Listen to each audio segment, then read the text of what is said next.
Tuhan bukan hanya memanggilmu untuk melayani. Tuhan bukan hanya memanggil orang-orang yang siap, tapi Tuhan mempersiapkan orang-orang yang Dia panggil.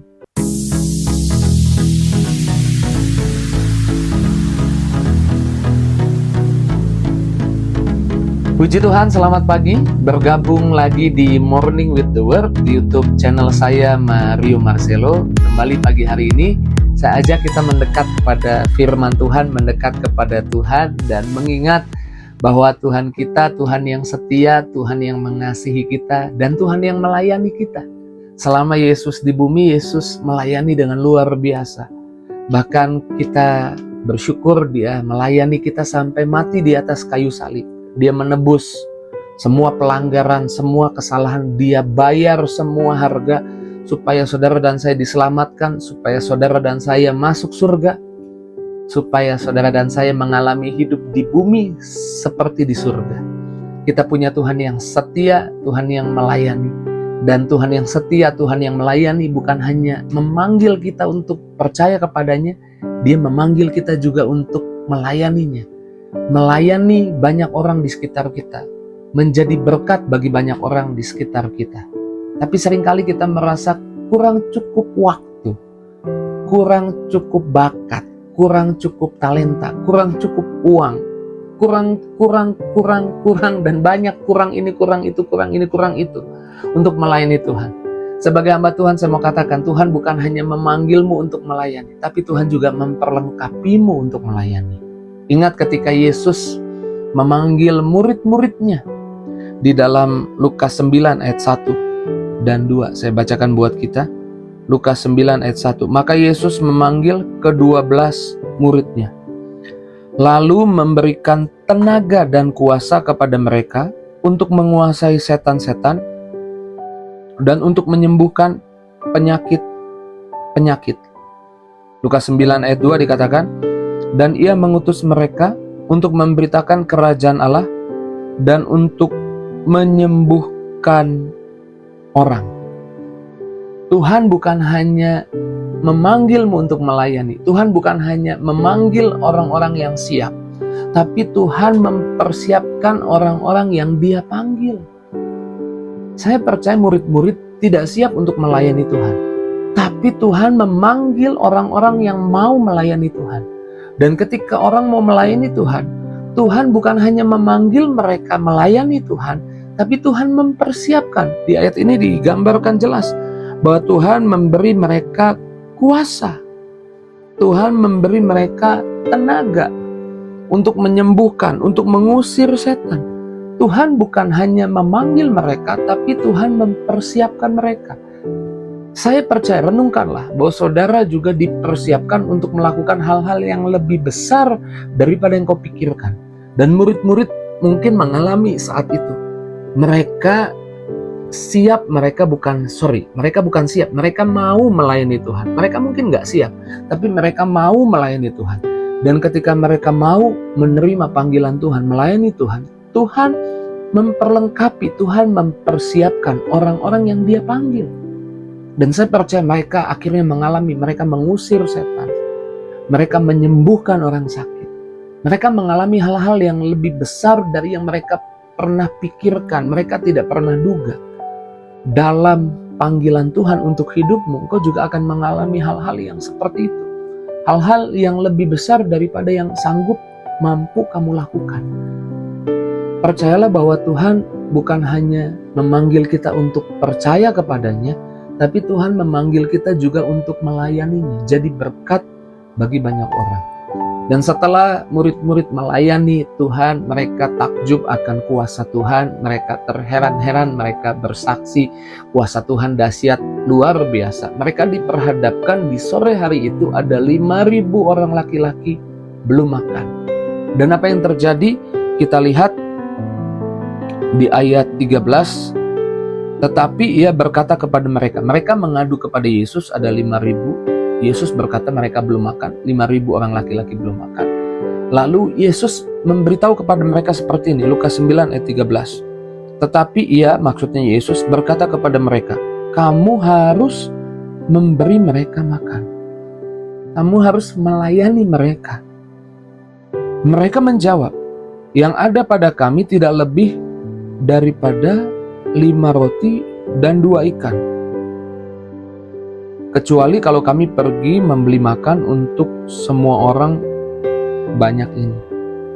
Seringkali kita berpikir bahwa kita harus punya banyak dulu untuk melayani Tuhan. Seringkali kita berpikir kita harus bisa berkhotbah dulu untuk bisa melayani Tuhan. Seringkali kita berpikir kita harus pintar berdoa, pintar menyusun kata-kata dulu baru kita mendoakan orang lain. Seringkali kita berpikir bahwa yang ada pada kita kurang. Hanya seperti ini Tuhan, saya hanya punya seperti ini yang saya punya Tuhan. Hanya seperti ini. Ini gak cukup Tuhan, 5 roti 2 ikan gak cukup Tuhan. Untuk 5.000 orang laki-laki ini gak cukup Tuhan. Dan Tuhan menyuruh mereka, layani mereka, kasih mereka makan. Layani keluargamu, layani teman-temanmu, layani orang-orang di sekitarmu. Dan mungkin kita berpikir, dengan apa Tuhan? Saya bukan orang kaya, saya bukan orang pintar, saya bukan lulusan S1, S2, S3, S10, mungkin sekarang udah S23 ya. Itu merek handphone ya, itu tipe handphone. Ya pokoknya saya belum banyak pendidikannya, saya belum banyak tahu, saya belum pinter doa.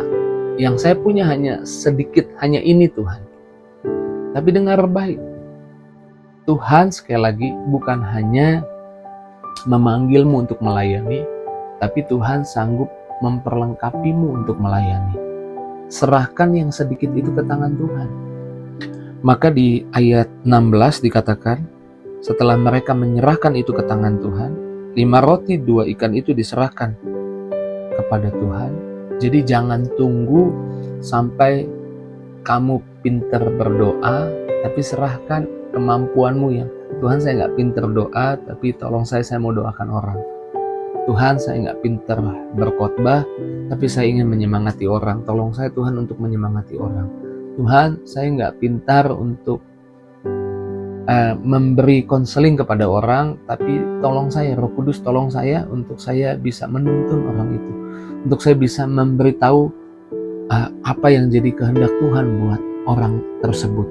Tuhan saya gak punya banyak, tapi tolong saya Tuhan. Serahkan itu ke tangan Tuhan. Jangan tunggu kau hebat dulu, luar biasa pinter khotbah, udah pinter nyusun kata-kata untuk doa, udah pinter konseling, baru kau melayani Tuhan.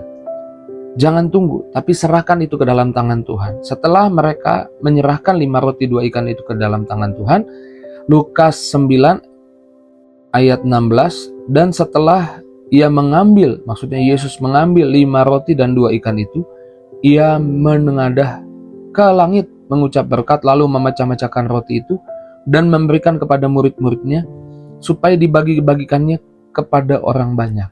Jadi apa yang kita serahkan ke dalam tangan Tuhan, Tuhan lipat gandakan, lalu Tuhan berikan kepada kita dan kita gunakan untuk pelayanan. Ayat 17, dan setelah semuanya, ayat 17, dan mereka semuanya makan sampai kenyang, kemudian dikumpulkan potongan roti sisa sebanyak 12 bakul. Mujizat terjadi setelah mereka menyerahkan 5 roti 2 ikan itu ke tangan Yesus. Dilipat gandakan dan akhirnya mereka bisa melayani dengan luar biasa. Mereka semua makan sampai kenyang dan masih ada sisa 12 bakul. Saya percaya apa yang kita serahkan ke dalam tangan Tuhan, talenta kita, kemampuan kita yang sedikit di hidup kita serahkan dalam tangan Tuhan, Tuhan melipat gandakannya dan pada akhirnya Tuhan memampukan kita untuk kita bisa melayani sesama dan banyak sisanya. Jadi jangan tunggu sampai kamu hebat dulu, sampai kamu luar biasa, sampai kamu punya banyak dulu baru kamu melayani Tuhan. Tapi apa yang ada di hidupmu serahkan ke dalam tangan Tuhan. Bawa dalam doa, serahkan ke dalam tangan Tuhan. Efesus 3 ayat 20 bilang begini. Bagi dialah yang dapat melakukan jauh lebih banyak daripada yang kita doakan atau pikirkan, seperti yang ternyata dari kuasa yang bekerja di dalam kita. Termasuk apapun yang kau alami hari ini, kesulitan, tantangan, masalah, Saya percaya itu bagian dari persiapan yang Tuhan lakukan di hidup kita. Dipakai Tuhan menjadi persiapan untuk kita berani datang menyerahkan masalah tantangan kita ke dalam tangan Tuhan dan melihat berkat Tuhan di hidup kita. Dan akhirnya kita jadi berani juga melayani orang lain. Kita memiliki keberanian, kita memiliki kemauan untuk melayani orang lain, melayani sesama. Dan kita menjadi alat kerajaannya. Dan Tuhan melakukan jauh lebih besar, lebih hebat dari yang sanggup kita kerjakan, kita doa, kita pikirkan.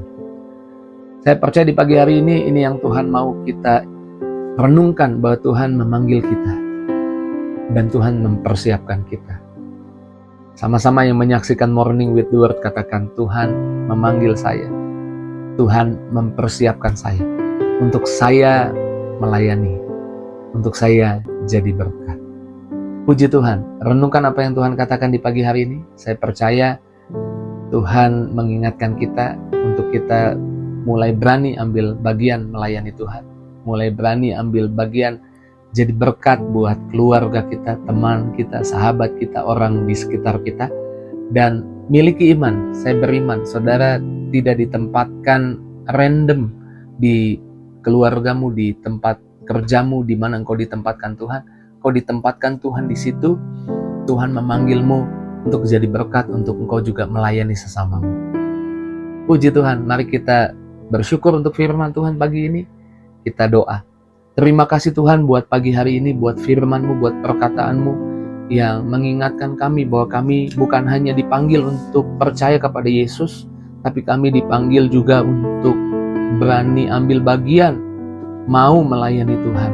Karena kami percaya waktu kami mau melayani Tuhan, Tuhan yang mempersiapkan, Tuhan yang memperlengkapi orang-orang yang Tuhan panggil untuk melayaninya.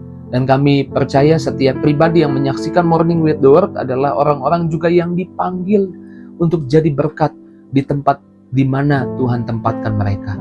Hamba berdoa, jamah Tuhan setiap anak-anak-Mu, berkati yang sakit sembuhkan, yang lemah kuatkan, yang susah hibur, setiap pribadi yang dalam masalah Tuhan buka jalan, bahkan kami doa yang terikat dibebaskan.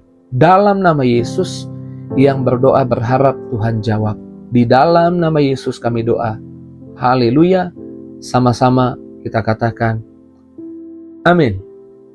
Saya percaya Tuhan bukan hanya memanggil saya, tapi Tuhan mempersiapkan saya untuk saya jadi berkat bagi banyak orang. Jika itu yang jadi responmu, tulis di kolom komentar.